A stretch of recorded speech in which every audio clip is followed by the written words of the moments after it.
Hey, what's up, guys? Tyler here with Secure Team.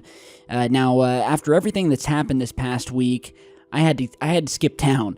So me and my family are about 800 miles away from home. We're at the beach, trying to relax and kind of shake off the stress of this past month, and especially this past week after YouTube attempted to shut down the channel. And again, I want to thank all of you guys who came out in what could only be described as an army of people totally blitzing YouTube on social media and single-handedly got my channel back to me. So much love to you guys. If you haven't seen those videos, check them out. But yeah, I had to get out of town. We're finally, just relieving stress and relaxing. However, this story that's just hit the web is too hot to pass up. So I'm connected to the crappy Wi-Fi here at the hotel, and I wanted to show you guys. So if you haven't seen this yet, you'll know that for the past year or so, I definitely say it's been this past year, mainly. It's not just been channels like Secure Team and others talking about UFOs and trying to prove their existence. No, we have recently had many more high-ranking people in the government, people in the armed forces coming forward out of sheer frustration and revealing what they know and what they've experienced in regards to UFOs and strange things visiting our planet. Basically because they're sick and tired of being told to keep quiet. They are tired of encountering these mysterious craft that are pulling maneuvers and doing things that simply defy physics and gravity here on our planet, things that our aircraft can't do, and they're speaking up. And so you'll know recently, besides the Pentagon releasing a few UFO videos showing fighter pilots chasing these things, or rather being chased by these things at some points, we have a new article here. But in a nutshell, and to try to salvage what little Wi-Fi I have here so I can get this uploaded, we have multiple F-18 pilots that have come out and disclosed recent UFO encounters, and also described a new radar detection technology that is key in detecting these unknown objects. And it's a major upgrade that seems to have been the key in detecting and tracking these bizarre objects flying in military training airspace. And so what has been described as a major breakthrough in what could be one of the most fascinating stories of our time, we have 5 U.S. Navy F/A-18 Super Hornet crewmen that are recounting a number of incredibly strange encounters with unidentified flying objects off the east coast of the United States this time. 2 of the pilots went on the record. The surreal craft that they encountered had performance that defies known propulsion and aerodynamic capabilities, and are described as looking like something akin to special effects that you would see in a sci-fi movie circa late 1980s.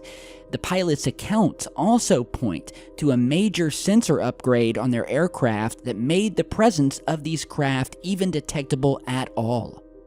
What's even more important is that these events took place as recently as 2015, over a decade after the now famous Nimitz incident with the so-called Tic Tac craft. And so, like I said, I'll let you guys go and read the article, but I'm just going to read you some of the most important snippets where we have the pilots, in their own words, describing what they saw. And that's really the point of this video. I want you guys to hear from the horse's mouth what these pilots described. And then you tell me that this is all just a fairy tale, or it's all just secretive high-tech drones being tested. And here we have Lieutenant Graves describing how strange craft would appear in their training airspace and persist there for not minutes, but many hours or even days at a time. These mystery craft would hang around. He says, quote, "These things would be out there all day. Keeping an aircraft in the air requires a significant amount of energy. With the speeds we observed, 12 hours in the air is 11 hours longer than we'd expect." The report goes on to say that the persistence of these unknown craft was in no way the strangest thing about them, beyond being able to drop tens of thousands of feet in a matter of seconds, or possessing flight characteristics that are unobtainable with known technology, the unannounced visitors looked like nothing else on the planet. These things were like ghosts. They couldn't track them, they couldn't lock onto them, rarely even saw them. And this new technology, while much better, it still has trouble, but it at least detects them. It at least allows the pilots to know that something is there. And so, with that being said, this new leap in sensor radar technology sort of lifted the curtain, so to speak, when it came to detecting these UFOs flying near these Navy fighters while they were on their training missions. And so, getting back to what the pilot says, here we have, according to the New York Times, writing, quote, "People have seen strange stuff in military aircraft for decades," Lieutenant Graves said. "We're doing this very complex mission to go from 30,000 feet driving down. It would be a pretty big deal to have something up there." But he said the objects persisted, showing up at 30,000 feet, 20,000 feet, and even sea level. They could accelerate, slow down, and then hit hypersonic speeds. Another pilot named Lieutenant Acoin said that he interacted twice with the objects. The first time, after picking up the object on radar, he set his plane to merge with it, flying 1,000 feet below it. He said he should have been able to see it with his helmet camera, but could not, even though his radar told him the object was right there. Okay, so that to me, real quick, guys, that sounds like cloaking to me. If radar is picking it up and it's right in front of him, but he can't pick it up on camera, the object is cloaked.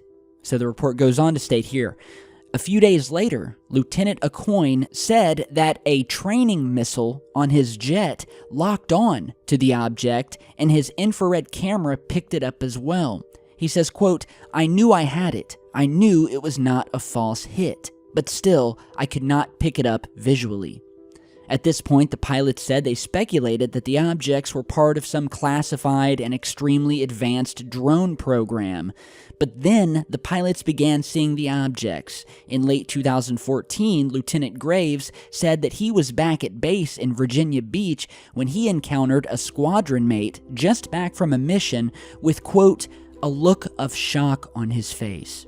He said that he was stumped to hear the pilot's words, quote, "I almost hit one of those things," describing how he and his wingman were flying in tandem about 100 feet apart over the Atlantic Ocean when the object flew between them, right past the cockpit, and he said that whatever the object was, it looked like a, quote, "sphere encasing a cube." So yeah, strange. A cube with a sphere circling around it, encasing it. Now, the last part here that I'll finish off with is somewhat mind-blowing. Basically, the lieutenant describes a geometric cube with a translucent sphere of some sort around it, possibly a force field. And after the near miss, the pilots were officially spooked. And what was something of a novelty and a mystery originally suddenly became a flight safety issue, and they filed an official safety report. So they had a near miss with one of these flying cubes that had some sort of circular or spherical force field around it. Or, I don't know if it was made from glass, metal, what it was, but that's crazy. That's nothing of ours. Another thing real quick to note here is that they describe these objects accelerating to hypersonic speed, making sudden stops and instantaneous turns, something beyond physical limits of a human crew. So that's another key fact to point out, that humans cannot withstand the type of maneuvers happening in these craft.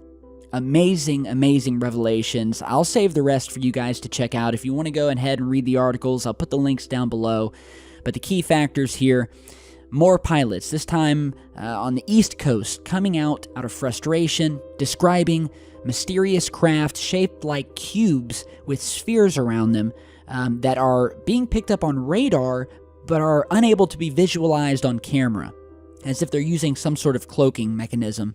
The objects witnessed lingering for minutes, hours, even days. And stuff like this really has to make you wonder, if we only have 5 pilots here, coming out, finally, out of frustration to tell their story. Imagine how many more pilots out there have similar stories.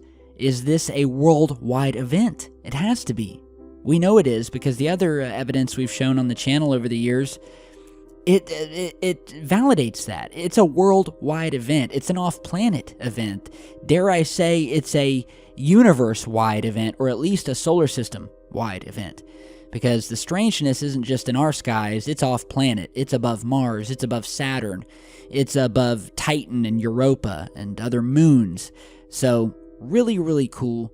Tell me what you guys think down below. More proof that not only do UFOs exist, but more proof that they're 99.99% not human, not from this planet. Furthermore, validating all the work that we've done here on this channel. So that is a big win for us and the UFO research community. This stuff is no joke. I think that's why we've been seeing increased censorship lately. I think the stuff we talk about scares people. I think it makes large companies like YouTube and others want to censor that. So you'll stop posting videos about it. They have many ways to do it. But like we showed a couple of days ago, we are not going to stand for it. And we will make our voices heard if we are silenced. So with that, I'm going to get back to chilling here on the beach for the few days out of the year that I get to get away from the laptop in the house and spend some time with my family. So you guys have a great rest of your night. Thank you for stopping by, and I will see you back in just a bit.